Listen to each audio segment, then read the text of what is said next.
Mercredi 2 janvier 2019. Mesdames, Messieurs, bonsoir. Bienvenue à toutes et à tous dans cette édition d'information sur la télévision Labari.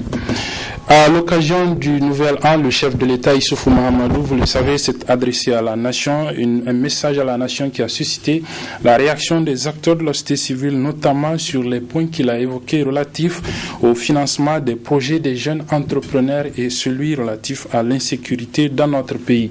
Lawali Adamou, acteur de la société civile, a donc réagi à ces aspects du message à la nation du chef de l'État Issoufou Mahamadou à l'occasion du nouvel an. Je vous propose de suivre le résumé de sa réaction avec notre reporter Nafissa Zakou.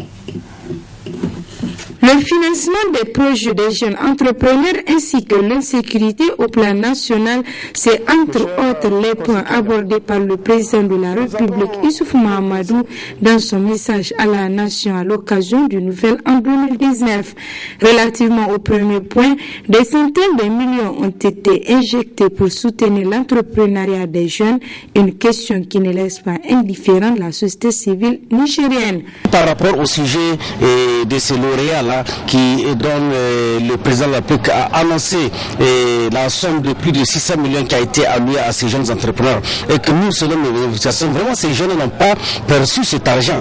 Donc nous voulons savoir où cet argent a passé, parce que ces jeunes aujourd'hui, si toutefois ils ont montré leurs compétences, ils ont montré de quoi ils sont capables jusqu'à l'échelon international, normalement au retour au pays, ils doivent être en possession de ce qu'ils ont gagné là pour montrer au peuple nigérien de quoi ils sont capables. Mais très malheureusement, c'est pas ça sur le terrain, et c'est pour ça que vraiment nous interpellons le président de la République à ce qu'il interpelle ces jeunes-là à qui il a donné cette nouvelle mission, vraiment de faire ce travail-là et qu'ils ne l'ont pas fait et qu'ils n'ont pas fait le compte rendu fidèle. Sur le plan sécuritaire, Lawali Adamou appelle le président de la République à prendre des dispositions afin que les victimes d'insécurité et leurs familles, notamment les veuves et les orphelins, soient dans des meilleures conditions. Nous ne voulons pas vraiment trop insister sur la question sécuritaire parce que c'est une question vraiment d'ordre international et d'ordre général qui regarde le gouvernement, mais très malheureusement nous sommes obligés aujourd'hui de sortir de nos silences pour interpeller le président de la République, parce qu'aujourd'hui tout le monde sait qu'est-ce qui se passe dans ce pays, tout le monde a vu comment les enfants sont en train de perdre leur vie,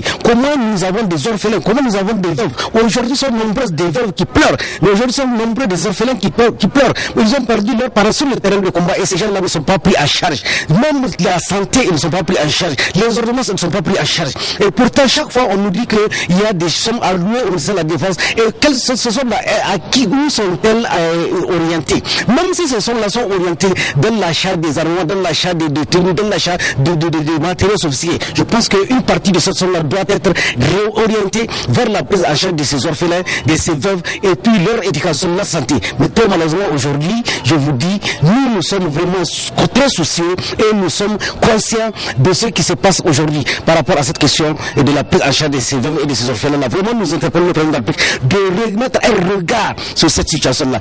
L'acteur de la société civile, Lawali Adamou, appelle enfin le président de la République à faire un bilan socio-économique, politique et sécuritaire du pays dans le souci d'apporter un changement positif au pays.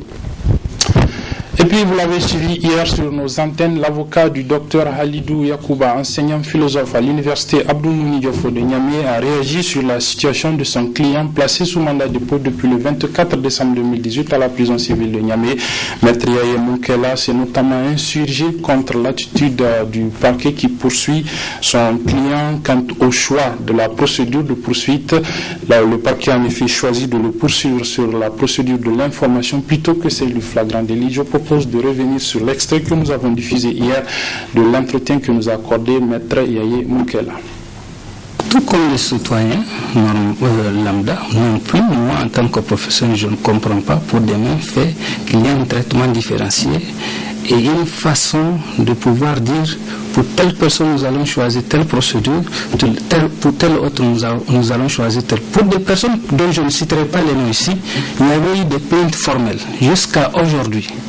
À peine ont-elles été entendues, mais aucun mandat de dépôt, aucune citation devant une juridiction. D'ailleurs, nous ne savons même pas où se situe la procédure. Le procureur doit sortir nous expliquer pourquoi cette différence entre des citoyens pour des faits similaires. Première chose. Deuxième chose, il y a des poursuites qui sont engagées pour d'autres qui sont formels, où tous les citoyens se sont élevés, des milliers de citoyens ont écrit par les mêmes médias que c'est gravissime, que même le procureur n'a pas daigné sortir une seule fois, ou au moins dire quelles sont les poursuites qui avaient été engagées. Et je me rappelle très bien que j'ai été saisi par un confrère qui a formellement, en tant que citoyen, saisi le procureur pour dire que ces personnes-là sont en train d'attenter à l'unité nationale. C'est plus grave. Or, pour Alidou, on lui reproche de pouvoir exciter les citoyens par une proposition non écrite. Mais s'il vous plaît, si on doit se retrouver dans les mêmes contextes, qui a fait plus grave que l'autre? Celui qui formellement vient indexer publiquement avec tous les éléments caractéristiques pour dire que c'est les citoyens qui nous soulevaient les uns contre les autres, et celui-là qui, dans son rôle d'intellectuel, a juste fait un écrit pour attirer l'attention de l'autorité sur les conséquences de telles pratiques. Ce qui me laisse croire que, en vérité, si on ne fait pas attention, le traitement dans l'inconstance de ce genre de situation, c'est ça même qui suffirait à exciter les citoyens à pouvoir ne même plus avoir foi en la justice. Parce que si le justiciable lui-même se rend compte que pour telle personne, on a donné telle suite et pour telle autre, une autre suite pour des faits similaires, la question reste posée de savoir où est-ce qu'on va dans cette manière de traiter les faits. La société Nigerlais SA a procédé hier soir dans ses locaux à la cérémonie de remise de cadeaux aux enfants gagnants d'un jeu concours que la société a organisé. Une cérémonie qui a été rehaussée par la présence de la ministre en charge de la promotion de la femme et de la protection de l'enfant. Elle s'est également déroulée en présence du partenaire de Nigerlais SA, Abdelrazak Issoufou Alfaga, champion du monde de taekwondo. Le résumé de cette cérémonie avec nos reporters Aboubakar Souley et Ismaël Momoni. D'éviter l'année dans la joie et la gaieté en donnant le sourire à ces êtres innocents et fragiles, c'est ce qui a conduit cette société qui met à la disposition de la population des produits à haute valeur nutritionnelle à initier ces jeux concours dans cette cérémonie marque la remise officielle des cadeaux. Cette cérémonie, organisée par la société Nigerlais SA, entre dans le cadre de ses engagements d'accompagner la jeunesse. Nigerlais est une entreprise qui se veut sociétale. Et donc avec une ambition et un engagement à partager le sourire dans les populations les plus démunies. On considère que les orphelins ont aussi un droit et qu'ils font partie aussi de nos consommateurs. Et c'est pour cela qu'on a initié ce jeu, pour encore beaucoup plus fidéliser nos consommateurs et dans l'amour. Parce qu'on a mis en avant la participation au jeu pour créer un sourire à un orphelin. Un orphelin est quelqu'un qui est pratiquement sans personne et pour lequel je pense que même religieusement parlant, il est une nécessité de l'appuyer et de l'aider à avoir un sourire de temps en temps. Cadeau reçu d'Imen du champion du monde de taekwondo Issoufou Alfaga, partenaire de la société. Les récipiendaires jubilent. Je me sens tellement heureuse parce que mon rêve très cher, c'était d'avoir un sac à dos et je l'ai aujourd'hui. Je remercie Nigerlais pour tout ce qu'elle fait pour les Nigériens et surtout pour les enfants orphelins. Je suis vraiment contente que le Père Noël m'a offert un cadeau. Je demande à Dieu de bénir la société Nigerlais. Je le remercie et que Dieu le bénisse. L'association Nigerlais. Merci, Père Noël. C'est Nigerlais. Présente à cette cérémonie, la ministre de la promotion de la femme et de la protection de l'enfant a salué la bravoure, l'engagement et la détermination de la charismatique présidente directrice générale de Nigerlais SA pour ses multiples efforts. Je voudrais d'abord remercier Nigerlais pour avoir créé cette initiative de donner le sourire, n'est-ce pas, aux enfants, surtout aux enfants orphelins. Donc nous sommes le 1er janvier 2019. Elle a organisé cette fête parce qu'au-delà de son engagement commercial, elle a aussi un engagement social. Ce qui fait qu'aujourd'hui, on s'est retrouvés avec plein d'enfants qui ont reçu des cadeaux et qui sont tous joyeux. Et là, je voudrais vraiment remercier son caractère social parce que Niger fait beaucoup. C'est une ambiance bon enfant qui a régné tout au long de cette cérémonie où les convives ont eu droit à plusieurs prestations.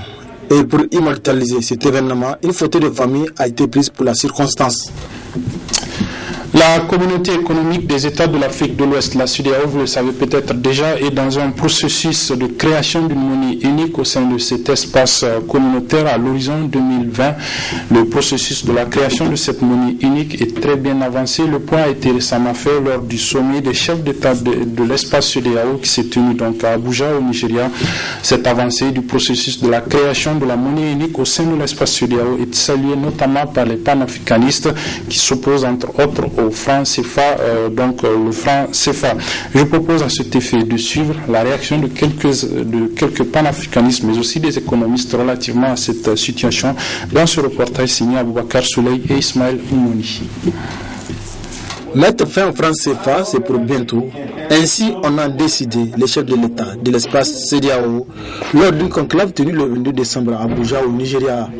8 monnaies pour 15 pays, ce qui ne favorise pas les échanges économiques entre ces nations. C'est en ce sens que les présidents de ces pays projettent de créer une monnaie unique, ce qui est salué par les panafricanistes. Nous nous réjouissons en tant que panafricanistes, en tant que peuple, en tant que jeunes africains, nous nous réjouissons de cette idée, de cette conclusion qu'ils sont en train de tirer et que nous voulons à ce que cette conclusion ou bien ces papiers-là puissent être vraiment en pratique. Il ne faut pas que ces papiers soient dans les tiroirs et continuer à parler et à parler. Ça sera peut-être vraiment un bon début pour l'Afrique, mais aussi particulièrement pour ces pays, les 14 pays-là qui sont en train de consommer la franc CFA, une monnaie qui est une monnaie de servitude. Ça sera une occasion pour ces pays-là de se développer et d'aller en avant. Donc vraiment, c'est un courage à saluer, c'est un projet que nous voulons vraiment voir en pratique et non pas en conclusion seulement, pas sur le papier, mais en pratique. Cette décision est également appréciée par l'économiste Soli Abdoulaye qui invite d'ailleurs les chefs de l'État à dépêcher des missions de sensibilisation auprès des populations pour qu'ils puissent s'imprégner des avantages liés à cette monnaie unique. Il faut obligatoirement que les populations de l'espace CEDEAO soient imprégnées, n'est-ce pas, de la dynamique qui est en train d'être faite par les chefs d'État. Pas uniquement les chefs d'État et des experts. On risque d'avoir des problèmes. Mais il faut qu'on parte, si c'est le Niger, qu'on parte à Maradi, à Difa, pour expliquer aux gens. Vous avez vu la nécessité, quand on allait faire l'euro, c'est comme ça. On a envoyé des économistes, des intellectuels dans des villages. Quand maintenant l'opinion nationale est avertie, elle comprend les enjeux, n'est-ce pas? Alors, nos chefs d'État, même si on les menace, parce que la France ne va pas cesser de les menacer, parce que ce sont les intérêts de la France qui sont menacés. Donc la France ne va pas cesser de les menacer. Même si la France les menace, si c'est le peuple qui est derrière, leur menace, la menace de la France sera inutile. Donc il faut associer les populations. Il ne faut pas faire les choses comme ça, on nous parachute des choses d'en haut et les gens ne comprennent rien du tout. On va amener une nouvelle monnaie, les gens vont même refuser la prendre parce qu'ils ne savent pas l'intérêt. Pour rappel, cette monnaie est imposée par la France. Le franc de colonie française d'Afrique en 1945, le franc CFA prend l'appellation du franc de la communauté française d'Afrique en 1958, puis devient en 1960 le franc de la communauté financière africaine. 1 euro égale à 655,957 francs CFA. L'une des raisons qui fait en sorte que les pays qui utilisent cette monnaie sont classés parmi les dernières nations au monde. Suivant à présent ce public reportage sur une école de santé implantée à Filengue. Filengue, c'est à environ 200 km de Niamey, dans la région de Tillabéri. L'école se nomme École privée de santé Tontoni de Filengue. Elle a juste 2 ans d'existence, mais déjà elle a enregistré beaucoup de progrès, nous disent nos envoyés spéciaux dans la zone récemment, Aboubakar Souley et Nasser Dantofo.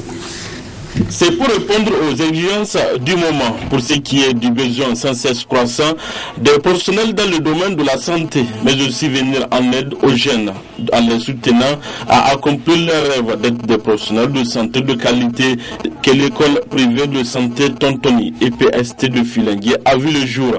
On y forme des infirmiers diplômés d'État, des agents de santé de base et vendeurs en pharmacie. L'école a ouvert ses portes en 2017-2018. Donc nous sommes aujourd'hui en deuxième année. L'école voit ce jour 2 ans après, mais comme vous le savez, étant nouveau, toute chose est difficile. On est en train d'aller pas à pas. Quand les populations vont comprendre, vraiment ça serait une bonne chose pour eux. Pour le moment, nous remercions les parents qui sont engagés pour venir dès l'ouverture de la première année et d'autres qui continuent à venir. Présentement, nous avons des enfants, des élèves qui sont venus de Niamey, de Balayara, de la ville de Filengue, commune urbaine. Nous avons des élèves du département d'Abala et de la commune de Sanam. Et tout ceci, c'est pour vraiment appuyer la jeunesse. On appuie la jeunesse dans ce domaine. Et avec le temps, d'autres filières peuvent s'ajouter. Pour les élèves de l'EPST Tontoni, le choix de cette école n'est pas fortuit et s'explique pour plusieurs raisons. C'est parce que tout simplement le fait d'être loin de chez moi, ça peut me causer un problème concernant les frais de transport. Pour ne citer que cela, voilà pourquoi j'avais choisi d'étudier chez moi à Filengue. En tout cas, concernant toutes les matières possibles, on a eu à étudier plusieurs matières qui fait même assez consistante déjà.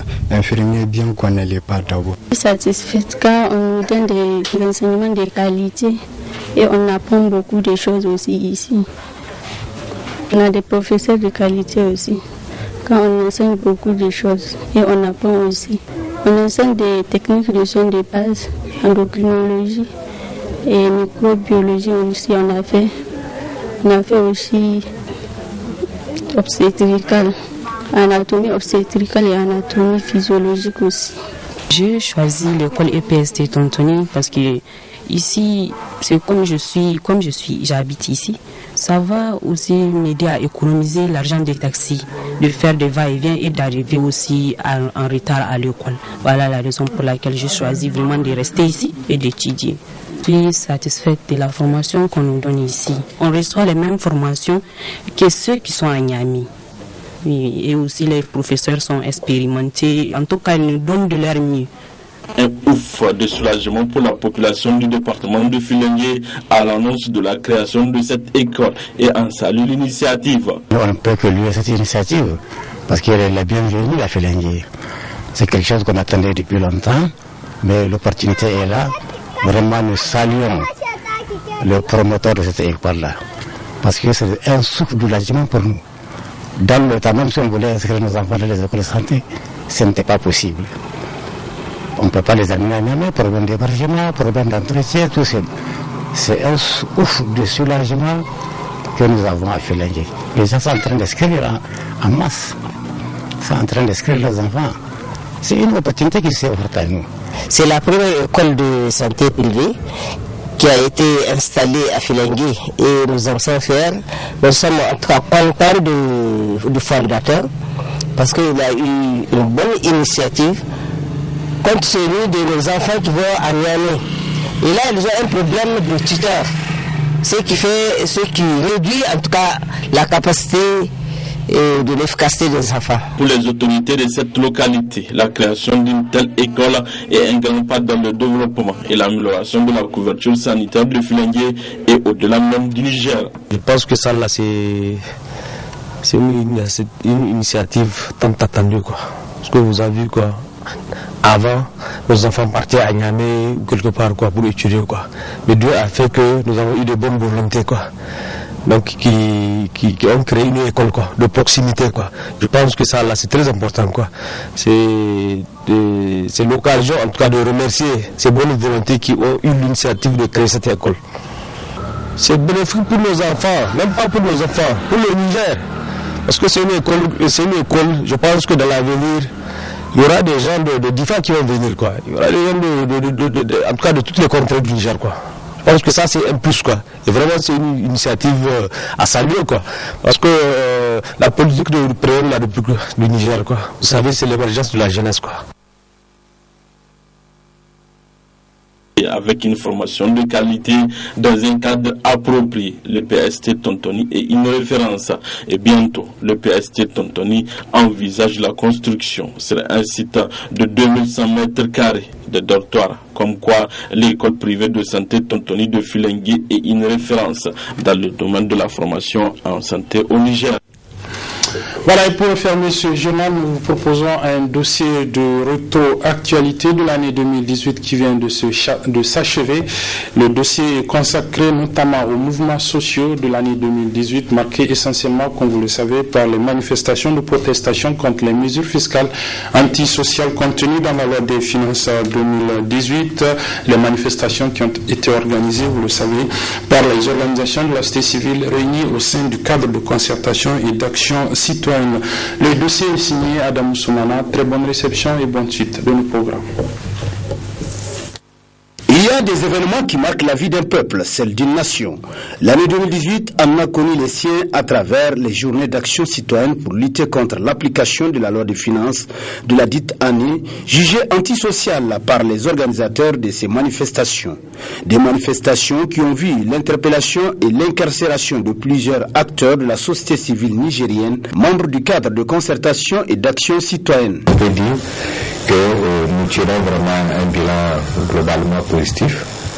Ce qui est important, c'est que les Nigériens ont été très mobilisés, ont occupé les rues, malgré toutes les mesures qui ont été prises, ont décidé quand même de se faire entendre. Donc la résistance est là, elle s'est vraiment bien organisée. En termes de résultats sur les mesures, etc., contre lesquelles on s'est levé, quoi qu'on dise là également, il y a quand même toute une série de mesures sur lesquelles le gouvernement, d'une certaine manière, est revenu. Ils étaient obligés de prendre en compte certains aspects des revendications. Et on a mis un peu le gouvernement sur la défensive. Pour moi, le gouvernement a revu vraiment sa copie. On l'a dit, l'un des aspects de notre lutte, c'est quand même les mesures contenues dans la loi des finances. Vous savez que beaucoup de ces mesures-là, quelques-unes en tout cas, ont été revues. C'est par exemple le cas de la suppression de la TATI, qui était vraiment, on a considéré ça comme un cadeau fiscal fait aux entreprises de téléphonie. Vous avez vu que le gouvernement est revenu là-dessus. Et aujourd'hui, il est même dans une sorte de bras de fer avec les compagnies de téléphonie. Même sur l'impôt synthétique, il y a eu des révisions, des réductions. L'année a été aussi dure puisque, comme vous l'avez dit, beaucoup de nos camarades ont passé une bonne partie de l'année en prison. Aujourd'hui encore, nous avons des camarades qui sont détenus. Je pense notamment à Sadat à Zender, je pense notamment à Maître Lirwana ici à Niamey. Cependant, malgré toutes les tentatives d'intimidation qu'ont subi ces acteurs de la société civile nigérienne durant toute l'année 2018 et que certains d'entre eux continuent encore à subir de nos jours, le cadre de concertation et d'action citoyenne dit ne pas baisser la garde. C'est aussi un mouvement qui va se poursuivre au cours de l'année 2019. Ces derniers temps, c'est juste une pause et d'ailleurs, on ne peut même pas dire qu'on a marqué une pause. C'est une pause peut-être dans les manifestations des rues, mais le combat continue puisque nous continuons à faire tout le travail d'information, de sensibilisation, d'organisation, de mobilisation. Autant les autres disent qu'ils sont déterminés, ils ne veulent pas lâcher, autant nous devons faire preuve d'une grande détermination parce que c'est pas, on ne peut pas avoir une telle plateforme et penser qu'on peut gagner par de petites actions. Il faut des grandes actions. Et les grandes actions supposent vraiment la prise de conscience, supposent la mobilisation, supposent la persévérance, supposent la capacité vraiment d'encaisser des coups, mais on avance quand même. Aussi, convaincus de la noblesse de leur combat pour le bien-être des populations nigériennes, ces acteurs de la société civile nigérienne lancent cet appel à l'endroit des concitoyens. C'est de dire aux gens, en fait, de mesurer le danger. Si on laisse vraiment nos dirigeants faire ce qu'ils veulent, on a vu sur quelques années, on a vu comment le pays est en train d'être géré. Aujourd'hui, presque rien ne va. Mais tout va bien dans le discours de nos autorités. Nous avons en face de nous des gens qui ne reconnaissent pas que le pays est vraiment en difficulté. Ils n'ont pas cette humilité. Ils sont chaque jour en train de nous dire que tout va bien. Comme ils sont dans le déni, c'est illusoire d'espérer qu'ils puissent apporter la moindre solution. Parce que celui qui ne reconnaît pas qu'il y a des problèmes, en fait, ne peut pas apporter de solutions. Nous, l'appel que nous lançons, c'est vraiment un appel à une prise de conscience, l'appel à une mobilisation. Et il faut que les gens comprennent que, en fait, ils peuvent changer le cours des choses. Et c'est eux qui peuvent changer. Donc, il faut que chacun se dise à son propre niveau que, en fait, il y a un effort à faire. Et si eux, ils sont mobilisés, nous le sommes déjà. Si la grande partie des gens est vraiment, la grande masse est vraiment mobilisée, eh bien, il n'y a pas de raison qu'on ne gagne pas. Mais si la grande masse pense que, bon, pendant un bon moment, on peut s'occuper de ce qu'on veut, et il y a des spécialistes qui vont essayer de faire un petit miracle, etc. Il n'y a pas de spécialistes qui puissent faire des miracles, mais il y a des citoyens mobilisés de tous les horizons, de toutes les villes, des villages, etc. Si tout le monde prend conscience et se donne, on ne peut pas perdre, on ne peut que gagner. Quel que soit ce qu'on va avoir en face, on ne peut que gagner si nous sommes un peuple mobilisé, conscient de nos intérêts et très déterminé. Quoi que les uns et les autres pensent de cette lutte citoyenne engagée en 2018 par le cadre de concertation et d'action citoyenne, force est de reconnaître que ces acteurs ont quand même bien joué le rôle qui est le leur au péril de leur liberté. Contrairement à une certaine catégorie d'acteurs dits de la société civile qui n'ont pipé mot de la situation socio-économique voire sécuritaire du pays durant toute l'année qui vient de s'écouler.